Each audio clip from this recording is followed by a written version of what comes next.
Welcome back to another episode of Extreme Voltage. My name is D. Melkonian, and we appreciate you joining us once again, talking everything Chargers football. Just want to acknowledge many of you that's been listening to us all across the nation. We have a huge Charger following, which I love. Specifically abroad, we have Italy, France, Australia, the UK, and Chile. I appreciate all you folks listening to us. Makes a huge impact. We're continuing to analyze the Chargers defense for 2020.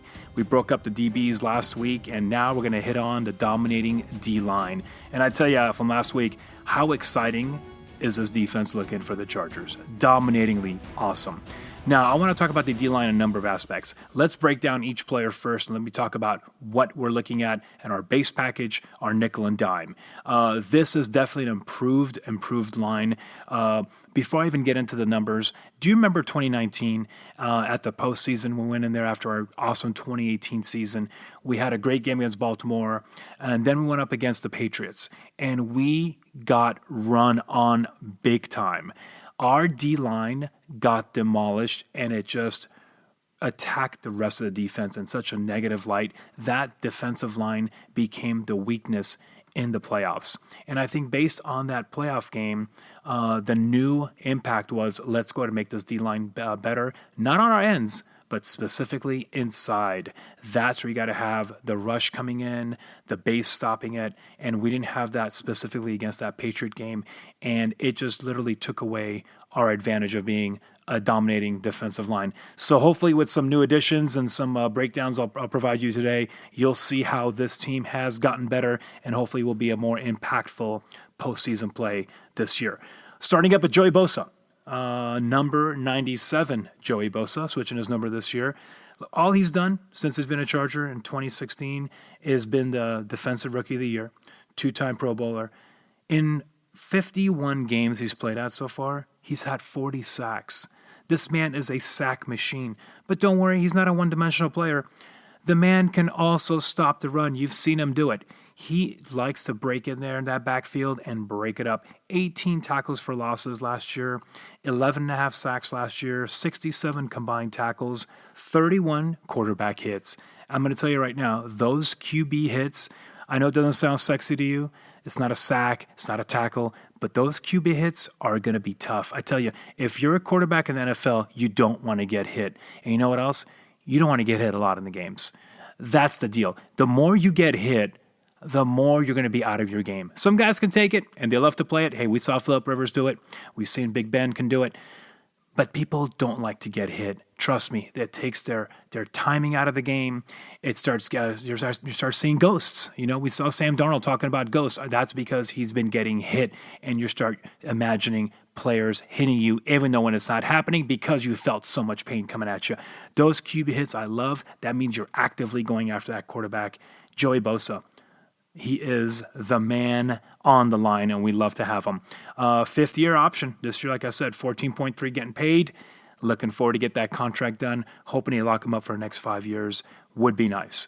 Melvin Ingram on the flip side. Hey, what do you want to say? Mel Ingram, since 2012, has been the guy on this team. 74.7 PFF rating. By the way, Bosa, failed to mention, had an 89.6 PFF rating last year. Melvin's just underneath that. The guy's great. 13 games played last year, 7 sacks, 48 combined tackles, 11 tackles for losses, and guess what? He's had 12 quarterback hits. The guy's a monster. He is a great player on this Charger team. It's his last year on the contract. $14 million once again for him. That's going to be a big diff. What's going to happen this year after Bosa gets paid that long-term extension? You might be seeing the end of Melvin Ingram as a Charger player. Sad to see it. 3-time Pro Bowler, 8th year in the league. But there's only going to be so much money to be spread about, and I think it might be tough for Melvin to continue after 2020 as a Charger. But I love the duo we have with Melvin and Joey. I think it's going to be a lot of dominating play once again this year. Okay, so we got the ends, right? Let me talk about what's happening in the middle and why I'm so excited about this. Justin Jones was a draft pick a couple of years back. 6'3", 309, big boy. Chargers love him. As a third-round draft pick, he's been just really getting the experience in there the last couple of years. He's starting this year. and he should make a strong impact. He's got a big body, like I said, and that like 6-foot frame, 300-pound frame that's going to be coming in. That's going to be a good situation for him. He'll be manning the left side of that defensive line, and rating on him last year was only a 59.2. 30 tackles, 2 tackles for losses, and 3 quarterback hits.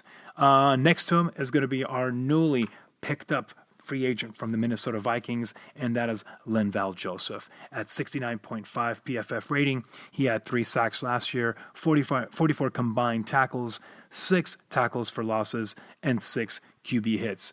Now listen, don't make a big stink about how many sacks and tackles you're getting inside. That's not what it's for. You guys know this. The big boys inside are not going to get those kind of stats. You're not seeing the Aaron Donald type of crazy stats you'd get. That Aaron Donald's a special player for the Rams. These defensive tackles are doing their job. They're clogging up that middle.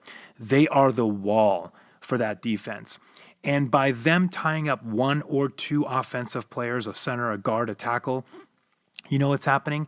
Those linebackers, which we're going to talk about on our next podcast, those linebackers are flying into open spots and knocking out players and taking those running backs out and getting in some nice blitzes and really making an impact on the defense. That's what the big boys do. You're not going to come in and score a bunch of ratings on, oh, look how many sacks I got. These big boys are doing the dirtiest work on the line, and that's why they get paid the big bucks, because it's a beatdown down there. It is a fight every single play, okay? They are in a knockout, drag-out, knuckle busters on every single play. Hey, look, I love the fact we got Linval Joseph. He's a big boy at 6'4", 330. You're putting that beef out there along with Justin Jones. Now you've got some good duo of defensive interior linemen that's really going to make some impact for you folks.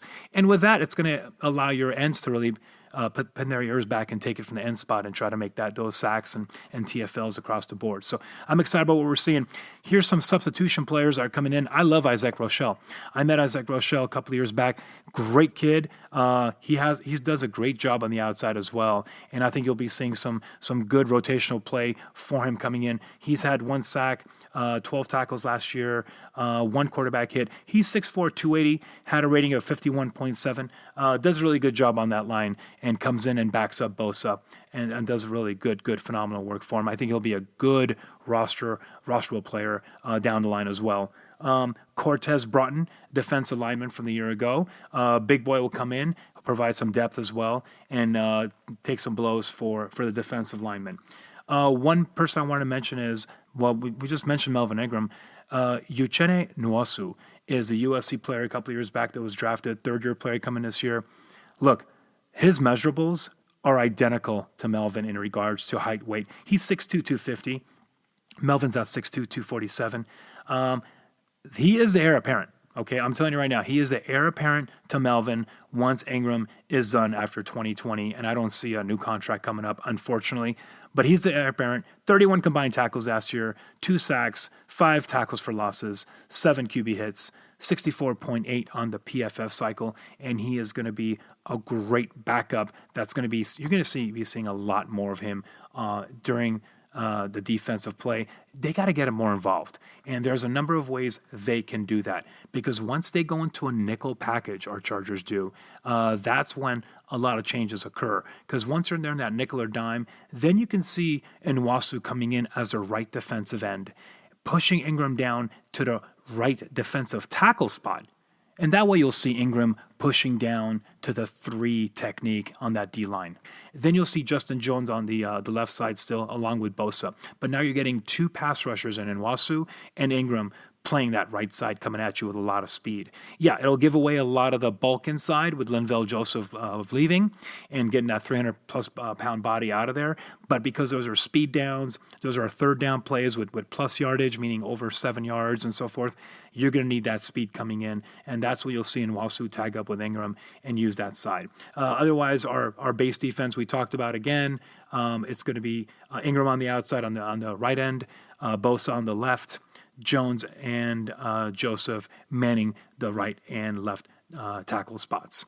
So that's the deal in regards to our defensive linemen. I think there's a lot of excitement happening with those guys. I think specifically that Patriot game I mentioned in 2019, that was the backbreaker for us. It showed our weakness in the middle. It showed that if you're able to double team the outside edge defenders like Bosa and Ingram and Wasu and take those cats out of the game, make it a fast-paced game, and throw the ball downfield without an interior rush or a line coming at you, you're going to succeed in beating this kind of defense. This can't happen again. The Chargers got better. They added Linval. Justin Jones is working hard at becoming that type of defensive dominating player. I think you're going to see a better D-line, putting better pressure from all around, not the edge or the edges, but from the middle, where that's the worst thing that can happen to a quarterback. You get eaten up from inside. And I think that's going to be the impact this year, and that's what the Chargers have to do. That'll do it, folks. I appreciate you guys listening to us at Extreme Voltage. Just want to thank a few people.